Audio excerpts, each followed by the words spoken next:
Hi, I'm Jay from Sofo Support, and today I'll be covering some of the new features and enhancements for high availability in SFOS version 19.5. Now, let's see what's changed. I'll start by showing you some updates to the user interface. I'll head over to System Services and look at the high availability section. One of the changes that has been made is an indicator message. This lets you know what licensing is required for the device that you are trying to set up.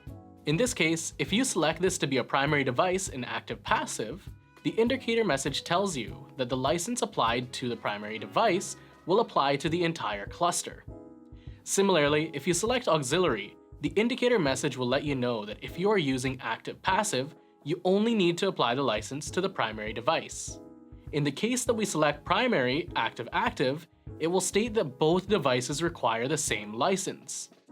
Just below, you will also be informed that HA cannot be configured with active-active if DHCP, PPPoE, or cellular WAN is enabled on any of the interfaces. Doing this helps administrators ensure they are configuring the correct firewall with the correct license. Just below that is the node name. The purpose of this field is to help you identify which device you are working on. However, now you can name them using your own convention to easily tell devices apart.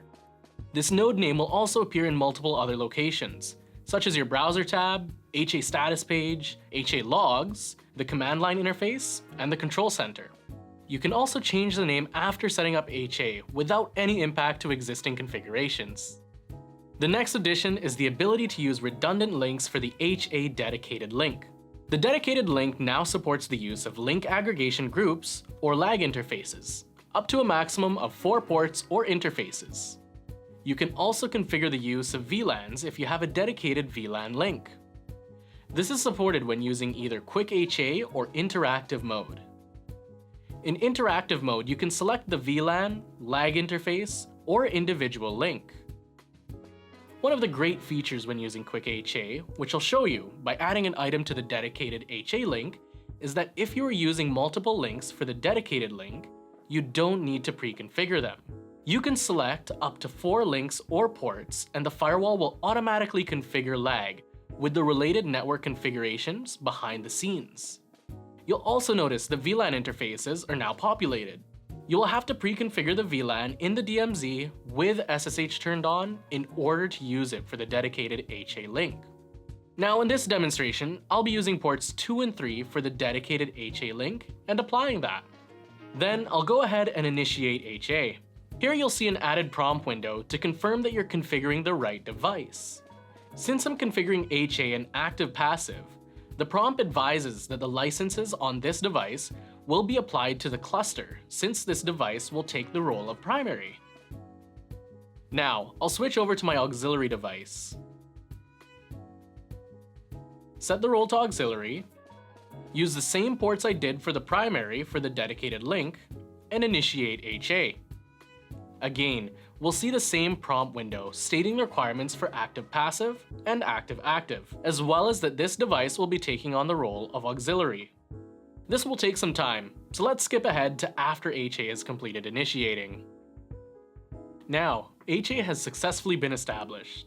You might have already noticed a few changes in the status page. The first thing you'll see is the HA widget in the top right of the page. This will persist through all pages that you navigate through on the firewall, which quickly indicates to you the status of HA with a color indicator of the overall cluster health. When expanded, you'll be able to see more detailed information on the cluster, such as node name, serial name, and status, all available from the drop-down, which is also persistent across all pages on the firewall. If we navigate over to the auxiliary device, you'll notice the same status and fields. In addition, you can see a banner at the top which will immediately tell me that I'm on an auxiliary device without having to look at the HA status page. Going back to the primary device, we'll notice the node name column. This shows the names of the devices as well as the device that was initially the primary during setup. Having the static text show you which device was the initial primary will help you identify the device that is holding the licenses for the cluster, even if the roles have been changed during a failover. One thing to note as well is that the node name can be changed at any point without an impact to our existing configuration.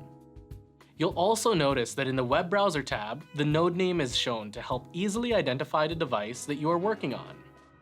The next change is that the role and status columns have been separated.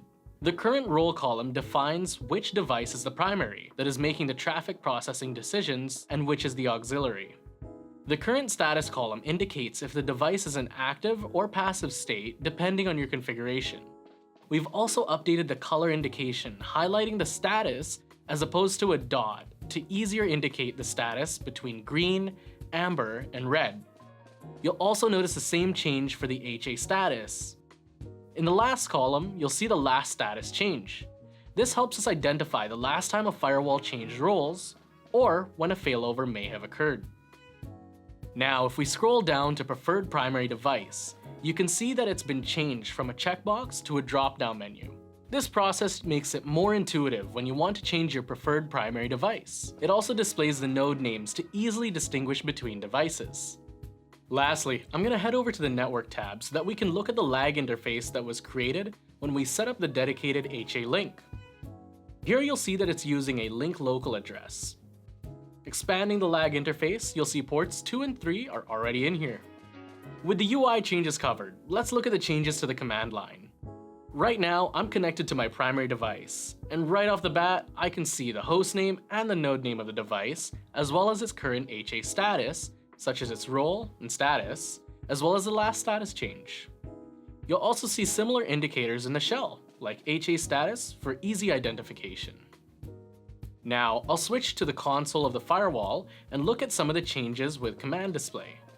If I use the command system HA show details, the information grouping has been cleaned up and displayed in a more user-friendly manner. And again, you'll see hostname, node name, and HA status of the firewall in the top of the CLI. The last thing that I want to go over is the ability to use VLANs as a monitoring interface. Here, I'll select port F1, which is an unbound VLAN interface, but can still be selected. That covers the enhancements that you can expect to see in version 19.5 for high availability.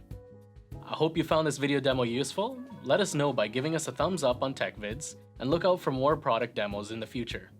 For further assistance, view and post questions on community.sophos.com and go to techvids.sophos.com for more great videos like this one. Thanks for watching.